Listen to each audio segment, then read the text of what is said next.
Hello everyone, it's Shane Kanto, your Wasteland reviewer, and I'm here to review How It Ends. And this is the latest film from writer-director Zoe Lister-Jones, who previously did films like Band-Aid, which wasn't great, but I really enjoyed watching it, and it had a lot going for it. And similar to that film, so does How It Ends. And this film focuses on the last day of existence before a giant meteor is going to hit the Earth.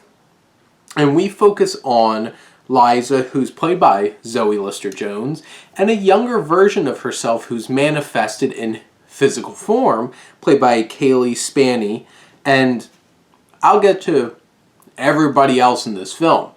But this is a great concept. It's a fun and interesting idea. And how are you going to spend that last day?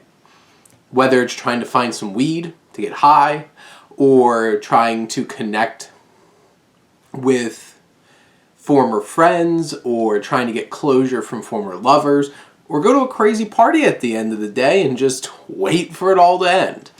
And it has a very quirky and hipstery kind of tone to it. Like, if somebody asked me what I would consider a hipster film, anything made by Zoe Lister-Jones would definitely make that list. And this has bright colors, just a beautiful range of like pastel palette, and a strange and quirky tone to everything in terms of how people interact with each other, how characters act, and just the world that they're walking around in. And it's a lot of fun.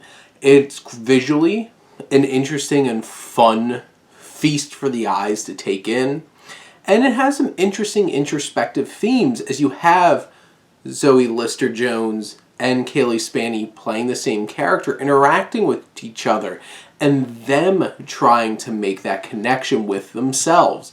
And that's an interesting aspect of this film that the film does really well. I enjoy their chemistry together. I enjoy the journey that these two versions of the same person go on. And throughout the film, you get a fun group of actors just popping through. So, let's see. Finn Wolfhard, Nick Kroll, Logan-Marshall Green, Fred Armisen, Glenn Howerton, Bradley Whitford, Paul W. Downs, Olivia Wilde, Lamorne Morris, Paul Hubel, Paul Scheer, Helen Hunt, Colin Hanks, Charlie Day, Mary Elizabeth Ellis, and Pauly Shore, just to name most of them. And it's a crazy group of people that you get to meet along the way, and each of them bring their own kind of energy and personality to the film. But here's the thing. Overall, the film feels a little aimless. It just feels like it honestly feels like Alice in Wonderland, like the 50s one where it's just like on to the next weird interaction that don't really have anything to do with each other.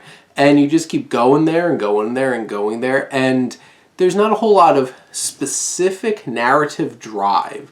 There's thematic drive. You get to build up this character, Liza, and go through all of her experiences, but sometimes it just feels so random and weird and just out there that you're kind of just like, wait, why are we here again?